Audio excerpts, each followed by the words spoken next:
Chapter 2 Life with Marley. For the next 3 days, I played with Marley. I lay on the floor and he climbed on me. He followed me everywhere and he tried to chew on everything. When Jenny came back from Disney World, she played with Marley too. She held him and petted him. She got up in the night and took him outside. Most of all, she gave him food. Marley ate 3 large bowls of puppy food every day. He got bigger all the time. His head and his paws were very large, and his tail was thick and heavy. When he wagged his tail, he pushed everything onto the floor, magazines and glasses and photos. Marley loved to grab things and hold them in his mouth. He grabbed things from the floor and from the dining room table. He grabbed shoes, pens, bottle tops, and many other things. "All right, what have you got this time?" I asked. When I opened his mouth, I always found something new inside. Every morning, I took Marley for a walk on the beach. Then I put him in the garage with a bowl of water and some playthings. After that, I went to work. I always said, "Be a good boy, Marley." Jenny came home at lunchtime and gave him food. In the evenings, we took Marley down to the beach again. But our walks weren't easy. Marley ran in front of us and pulled on his leash.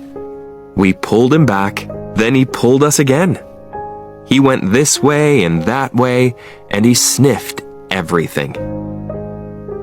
We tried to teach Marley, "Come, stay, sit, down, no." But he didn't listen to us. He wasn't obedient. He was like an excited child. But every day, he got bigger and stronger.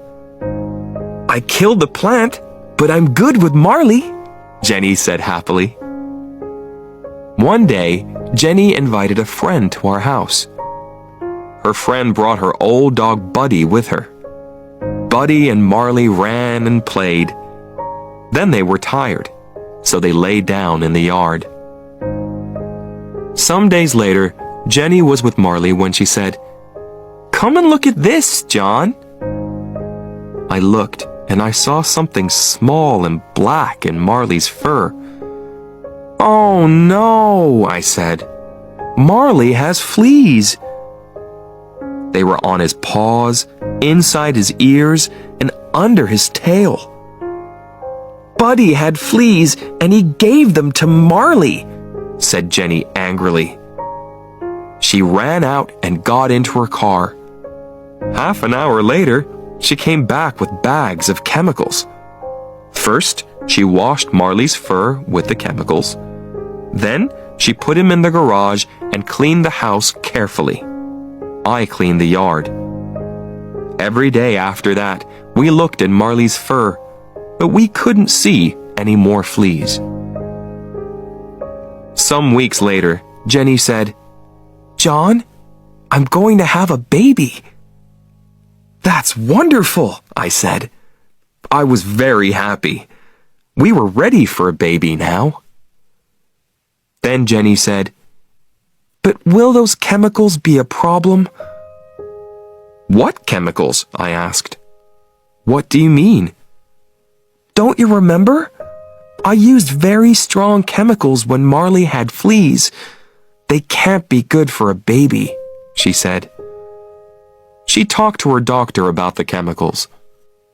"It's all right, Jenny," he said. "Everything will be okay." Jenny got up early every day and took Marley for a walk. She ate lots of fruits and vegetables. After 10 weeks, she and I saw the doctor again. "Would you like to see your baby?" he asked. "Yes, please," we said. We felt very excited. The doctor took us into a room at the back and Jenny lay down. He moved something over Jenny.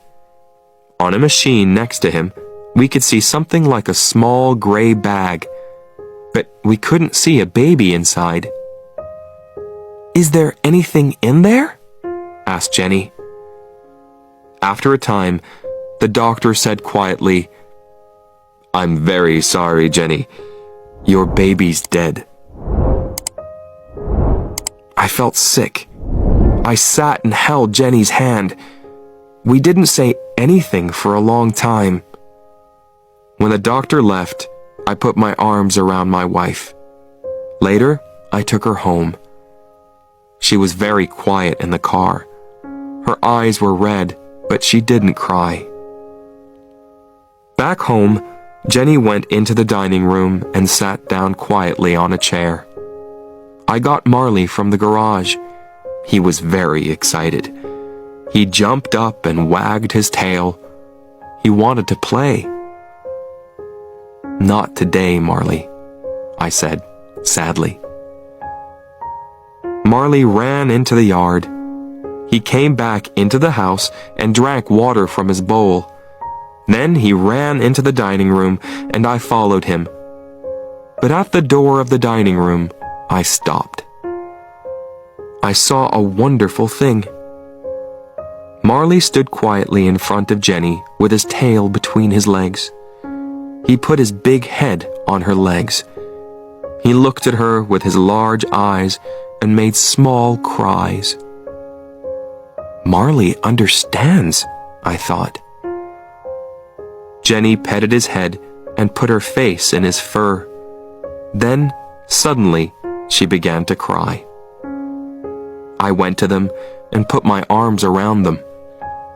The three of us stayed there for a long time, Jenny, Marley, and me. Chapter 3. The Obedience Class.